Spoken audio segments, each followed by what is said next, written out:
گذر کردم کم و بیش، بدیدم حال دولتمند و درویش. نه درویش به خاک بیکفن، نه دولتمند برد از یک کفن بیش.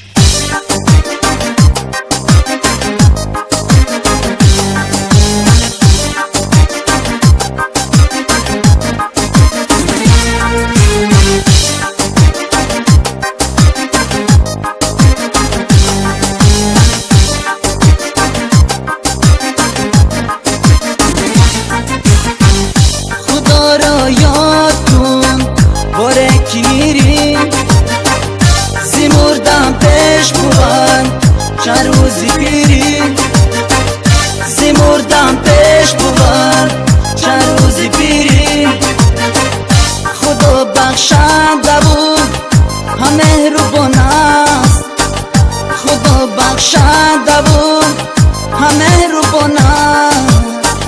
زی دنیا بگذری چیز نگیری، زی دنیا بگذری چیز نگیری.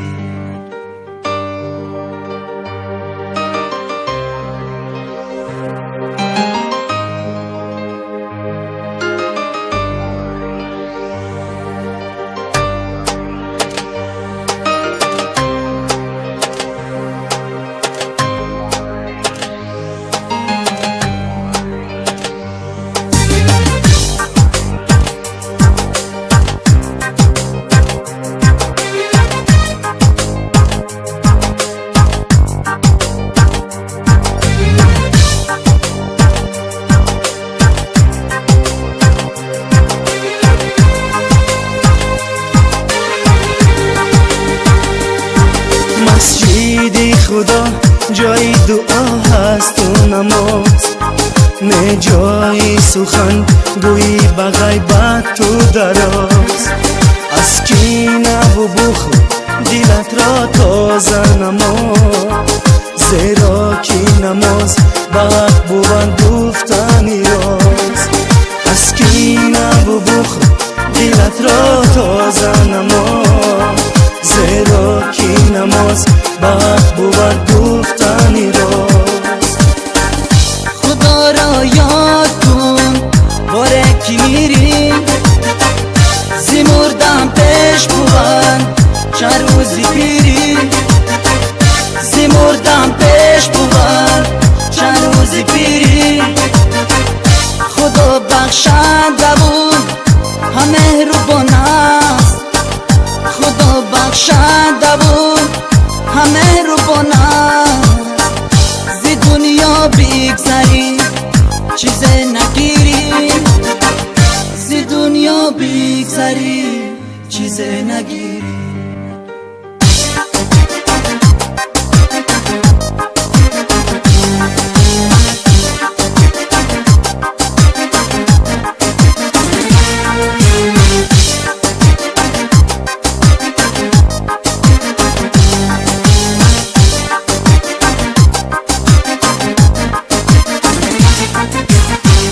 ایمان دهن خدا هست تو نماز کن، نماز کلید ایمان مسلمان.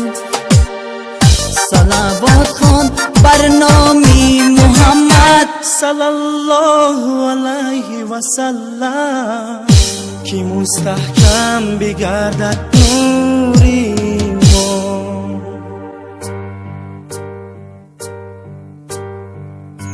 خدا را یاد کن باره کی میری، زی مردن پیش بود چند روزی پیری. زی مردن پیش بود چند روزی پیری. خدا بخشنده و هم مهربان است. خدا بخشنده و هم مهربان است. زی دنیا بگذری چیزی نگیری، زی دنیا بگذری چیزی نگیری.